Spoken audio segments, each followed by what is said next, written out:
जब तेजस्वी यादव ने अपने हाथों में माइक को उठाया तो चेहरा उतरा हुआ था, गला भरा हुआ था और उसी भरे स्वर में तेजस्वी यादव ने बड़े भावुकता के साथ कहा कि मैं क्या-क्या संभालूं, मैं परिवार संभालूं या फिर पार्टी संभालूं। ये कहते-कहते इतना भावुक हो गए तेजस्वी यादव कि बीच में लालू प्रसाद यादव आते हैं, उनको संभालते हैं, समझाते हैं और उसके बाद वो विधायकों से ऐसी बातों को कहते हैं जिसको लेके विधायक तुरंत तैयार भी हो जाते हैं। पूरी कहानी क्या है, सब कुछ आपको विस्तार पूर्वक बताऊंगा, समझाऊंगा। आखिरकार तेजस्वी यादव कितने भावुक हो गए थे और लालू यादव कैसे उनको संभाल रहे थे, ये बात भी बताऊंगा जिसे सुन के आपको भी लगेगा कि भाई साहब पिता और पुत्र का प्रेम कैसा होता है।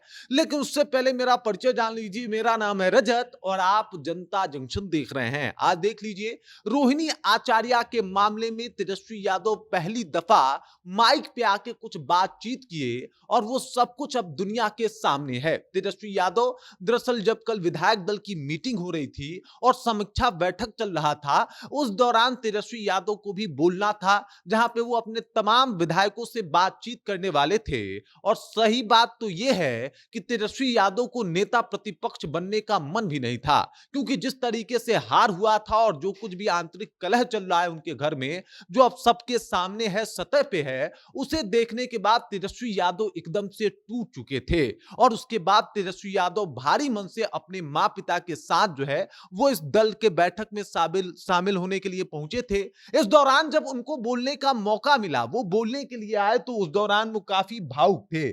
दरअसल रोहिणी आचार्य वाले मामले में तेजस्वी यादव काफी ज्यादा परेशान हैं। रोहिणी आचार्य ने खुद कई सारे आरोप तेजस्वी यादव पे लगाया है कि भाई साहब किस तरीके से उनको बेइज्जत किया गया। लेकिन माइक उठा के तेजस्वी यादव ने जो बातें कही वो बिल्कुल अलग है। दरअसल तेजस्वी यादव ने कहा कि भाई साहब, हम पे टिकट देने का दबाव बनाया जा रहा था। हालांकि इस दौरान उन्होंने किसी का नाम नहीं लिया, लेकिन कहा कि टिकट देने का दबाव बनाया जा रहा था। आप ही बताइए मैं क्या करता। और उसके बाद जो है, जो हमको ठीक लगा वो सब कुछ हुआ, लेकिन चीजें इतनी गलत और अलग हो गई कि अब कुछ भी कहने लायक नहीं है। ये सब कुछ कहते कहते तेजस्वी यादव का गला रूंध गया, वो भी परेशान हो गए। और इसी दौरान लालू प्रसाद यादव तमाम विधायकों से कहते हैं कि भाई साहब, तेजस्वी यादव को आप लोग नेता प्रतिपक्ष बनने के लिए मनाइए, क्योंकि तेजस्वी यादव जो है वो नेता प्रतिपक्ष बनना नहीं चाहते। लालू प्रसाद यादव भी उस मंच पे मौजूद थे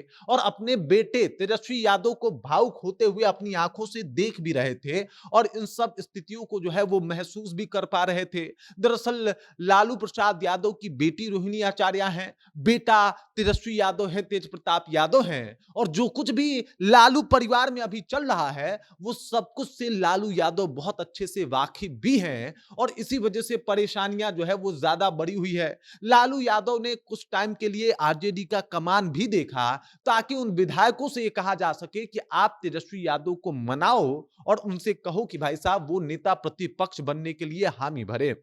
और तब जाके जब विधायकों के द्वारा बार बार तेजस्वी यादव को मनाया गया, तब कहीं जाके तेजस्वी यादव इस बात को लेकर एग्री हुए कि भाई साहब वो नेता प्रतिपक्ष बनने को तैयार हैं। और इसी दौरान रोहिणी आचार्य के ऊपर उन्होंने पहली प्रतिक्रिया भी दी कि भाई साहब, हमारे ऊपर दबाव बनाया जा रहा था, टिकट बंटवारे को लेकर कहीं ना कहीं मतभेद था और ये सब कुछ अब एकदम से बाहर है, लोगों के सामने है कि देखिए टिकट बंटवारे से जो है ये बातें शुरू हुई थी और अंजाम जो है यहां तक है कि रोहिणी आचार्य अब भी रुकने का नाम नहीं ले रही। उन्होंने एक पत्रकार से के साथ बातचीत हुई वो ऑडियो को जो है वो सोशल मीडिया पे शेयर भी किया है, जिसे लोग धड़ल्ले से सुन भी रहे हैं। बाकी इस खबर, इस जानकारी को लेकर आप क्या सोचते हैं, आपके जहन में क्या कुछ चल रहा है? तेजस्वी यादव जिस तरीके से इमोशनल हैं, परेशान हैं, टूटे हुए हैं, इस बात को आप कैसे देखते हैं? कमेंट करके अपना विचार हम तक पहुंचा दीजिए। बाकी आप देख रहे हैं जनता जंक्शन और मेरा नाम रजत है।